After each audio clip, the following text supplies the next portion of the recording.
এই যে রমজান মাস, হ্যাঁ, বছরে এক মাস রমজান শ্যাম সাধনার মাস আসে। আপনারা ভাই কত হিসাব আপনাদের, 11 মাস ব্যবসা করেন নাই, এক মাস আপনাদের ব্যবসা করতে হবে। 11 মাস আপনারা মিথ্যা কথা তো বলছেনই, এই মাসেও আপনাদেরকে জুলুম করতে হবে মানুষের উপরে। কেন ভাই? এই দুনিয়া কি চিরস্থায়ী? টাকা পয়সা চিরস্থায়ী? এই যে বাড়ি গাড়ি ধন সম্পদ টাকা পয়সা লক্ষ কোটি টাকা কিচ্ছু সাথে নিয়ে যেতে পারবেন না।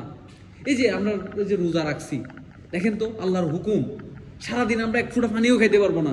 টাইম বরাবর মোতাবেক আল্লাহর হস্তে আল্লাহর হুকুম পালন করতে আমাদেরকে টাইম বরাবর ইফতারি করতে হয়, সিয়ারি টাইম বরাবর করতে হয়। তো আল্লাহ তাআলার হুকুমও আছে, তুমি সৎভাবে এভাবে চলতে থাকো, তোমাকে আমি জান্নাত দিব। তুমি অসৎভাবে অশালীলভাবে চলবা, তোমাকে জাহান্নামে যেতে হবে। বান্দা বান্দা তোমাকে আমি জাহান্নামে দিতে চাই না, তোমার জন্য আমি জান্নাত বানাইছি। তুমি বান্দা জাহান্নামে যেও না। বান্দা তুমি সঠিকভাবে চলো, মানুষের সাথে সৎ আচরণ করো, মানুষের নামে গিফত না করো, মানুষকে ঠগাইও না, ঠগানোর চেষ্টা করেও না। বান্দা তোমার এই দুনিয়ার সয় সম্পদ, দুনিয়ার সম্মান তোমার কিছুই কাজে আসবে না। আমি যেটা তোমাকে আখিরাতের সম্মানিতভাবে তোমাকে দান করব, সেটাই তোমার সম্মানিত। যেটা তোমাকে জান্নাতে দান করব, যেটা তোমাকে জান্নাতে যে তোমাকে যেটা দেওয়া হবে, সেটাই তোমার সম্মান, সেটাই তোমার অর্জন, সেটাই তোমার সম্পত্তি, সেটাই তোমার সব কিছু। অহংকার দুনিয়াতে তুমি গাড়িতে চড়ো, তোমার বাড়ি আছে, তোমার সয় সম্পদ আছে, তোমার ড্রাইভার আছে, তোমার চাকর আছে, তোমার লেবার আছে, সব মিলাই তুমি যে একটা অহংকারের মধ্যে দিয়ে যাচ্ছ বান্দা, বান্দা তোমার কিচ্ছুই থাকবে না, এই সই সম্মান কিচ্ছু থাকবে না। তুমি মরো আগে বান্দা, তুমি মরো, তখন তোমার হিসাব শুরু হয়ে যাবে।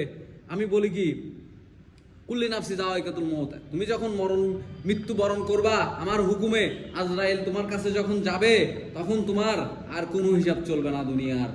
তোমার জান কবজ করে যখন আজরাইল আমার কাছে রুহটা নিয়ে আসবে, তখন তোমার হিসাব শুরু হয়ে যাবে। তোমাকে কবরে নামানোর পরে তোমাকে আমি জান্নাত দিব না জাহান্নাম দিব। বান্দা তোমাকে বলে দিচ্ছি, বান্দা তুমি সৎভাবে চলো, তুমি আমার হুকুম পালন করো, তুমি নামাজ কালাম পড়ো, বান্দা তুমি সৎভাবে থাকার চেষ্টা করো। এই দুনিয়া তোমার চিরস্থায়ী নয়, তোমাকে বারবার বলতেছি, তোমাকে হায়াত দিছি সীমিত, কম। তুমি জানো না বান্দা তোমাকে কতটুকু হায়াত দেওয়া হয়েছে। এই হায়াতের মধ্যে থেকে তুমি চিন্তা করো যে আমার মহান আল্লাহ তাআলা আমাকে কখন কোথায় কিভাবে নিয়ে যাবেন, কিভাবে কোন পজিশনে পাপ করব, নাকি আমি পুণ্যের কাজ করব, নাকি গুনাহ করব, না আল্লাহ আমাকে মাফ করবেন না। এই চিন্তাটা সবসময় মাথার ভিতরে রাখো।